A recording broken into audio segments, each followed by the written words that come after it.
What's happening, everybody? Welcome back to Sporgo, and today we're going to take a look at Alisa, a pretty cool character, a very unique character amongst the rest of the Tekken characters because she actually has poison and bleed. So far, she's the only character that has dot, but I have to tell you guys that I find her so far, I find her extremely awkward to play. She is unique, and that is something I really like. She's very, very different in how she plays, and I haven't mastered it at all. I really do need to practice a little bit more with this character. So what you're going to see today, guys, won't be an optimal thing from her, won't be an optimal run from her because one, I'm going to be doing it live, and two, I just haven't mastered her yet because when it comes to Alisa, you really want to use her dot explosion for the damage. I mean, this is really where it's at, guys, is this 6-time explosion. This is really where it's at. And if you don't use this properly, you're not going to get near as much damage out of the character as what you really want. I really think that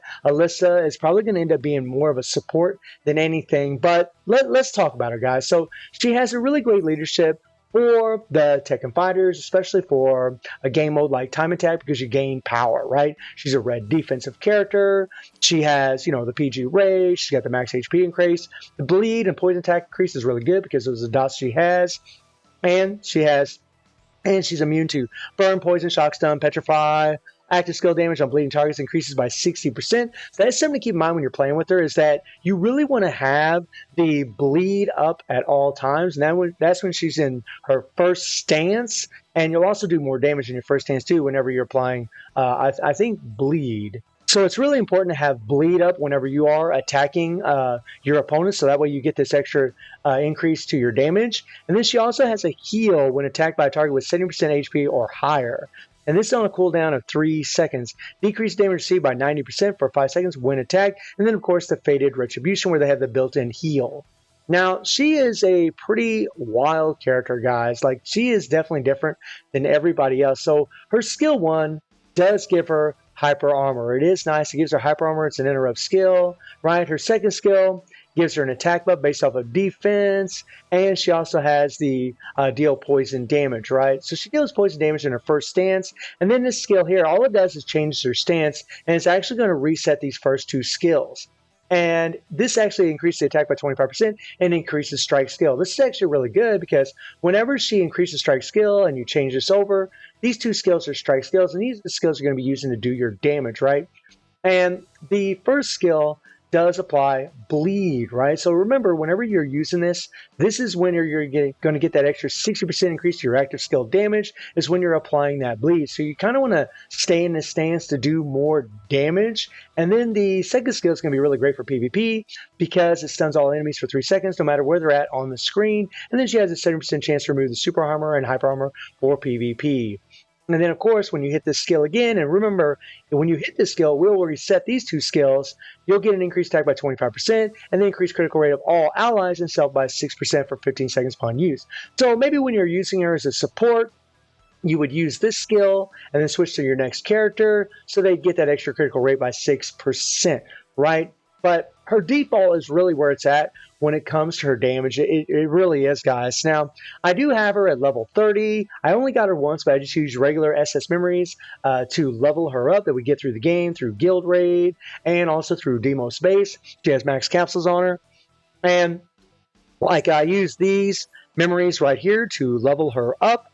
And then as far as her Emperor Stones, guys, we got the 3 Tekken Stones on her, right? Which are really, really good stones for the girl. People are going to wonder what they should put in Moon and Star. Honestly, guys, bleed or poison, both bleed, both poison, with attack and increase the defense type would be a really good stone to go with. And then as far as the core, no big deal there. And I'm going to be running the Shizuru set.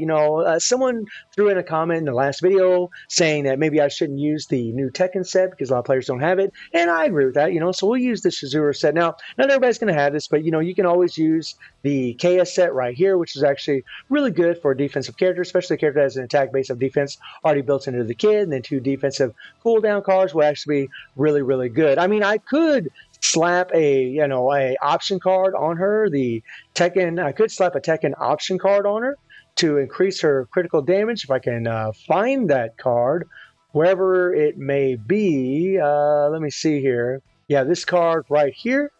which is actually a terrific card because it decreases your skill cooldown, increases your critical damage, increases critical rate. It's just an insane card for those characters, right? But we're just going to run with the defensive cards, keep it, more free to play.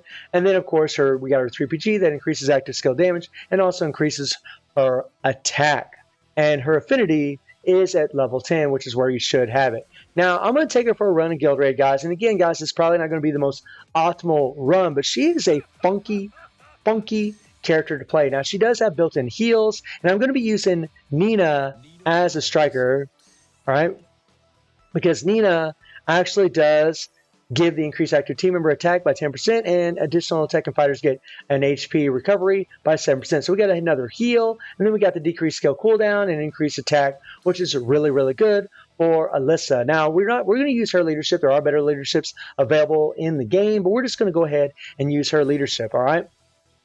And, the good thing is she has the dots that are available for Inferno Rugal, right? She has the available dots for him. Now, we'll see how this works out, guys. I mean, it's tricky. It's tricky. So what I do is I just go 1, 2, 3. And then I just keep attacking. We're just going to get out here through our PG. Rugal's kind of beating up on us a little bit.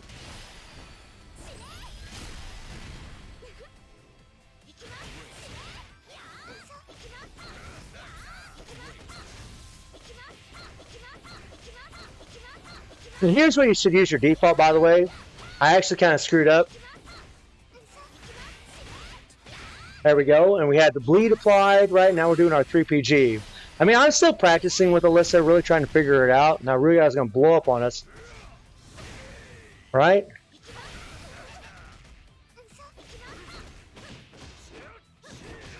Now we don't want to use our default. We don't want to remove that dot that is applied to Rugal, otherwise we won't be able to break that meter. I love her 3PG, it is really cool.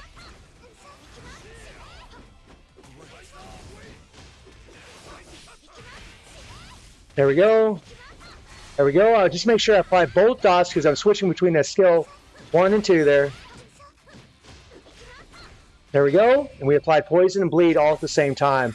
When you apply both dots at the same time, then you can be able to break that meter a whole lot faster. My nose is itching. All right, so he's got...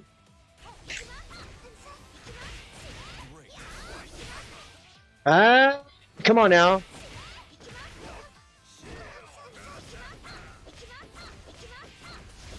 Okay, we use our default. Like I said, guys, it's not going to be completely optimal.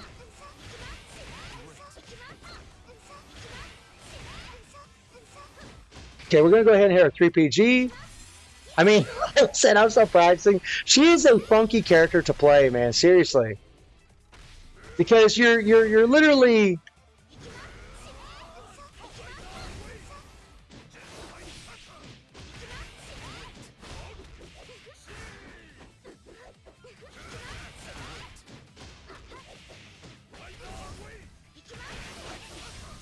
There we go, there we go. All right, we apply both dots, get our explosion. There we go, apply both dots again before we go into our 3PG. I mean, that's what's important about this character. I'm really trying to focus, guys, and play her as best I can, but it is tricky. So like, oh man, I hit my default by accident. Didn't want to do that.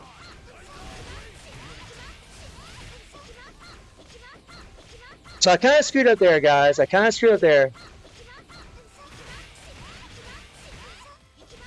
With that 3PG, I kind of screwed up there. I hit my default by accident. Man, my buttons are so touchy on this controller. Okay.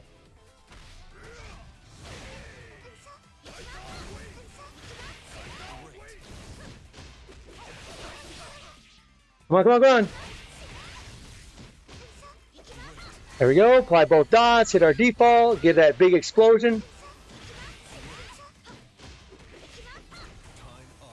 So 660 million, guys. So it's not like, it's not super impressive. Again, I definitely can improve on, my rotations, how I'm playing her. But it's really, really important to apply both dots and keep those dots applied until the meter breaks, and then use your default to get that big 6x explosion. I mean, that's some of you are gonna be like, man, that's not even one key. And that's what I'm telling you guys. She just isn't, she's really, really awkward to play. I mean, she's a really cool character, and I like Alisa, but she's funky. And this is why I say she's really going to be, I think, more of a support, because if you're using her in Guild Raid, right, you're going to have that poison, you're going to have that bleed, and you can use that with your other Tekken characters, setting up a Tekken team, right, and just do a bunch of damage with your other Tekken characters. I mean, it still remains to be seen what we're going to get for a Huarang or Devil Jin, but so far she's the only character that has dot for your Tekken characters, and you can use her to apply the dot and then maybe get some buffs from her, maybe get that critical rate buffer from her, and then switch to another character.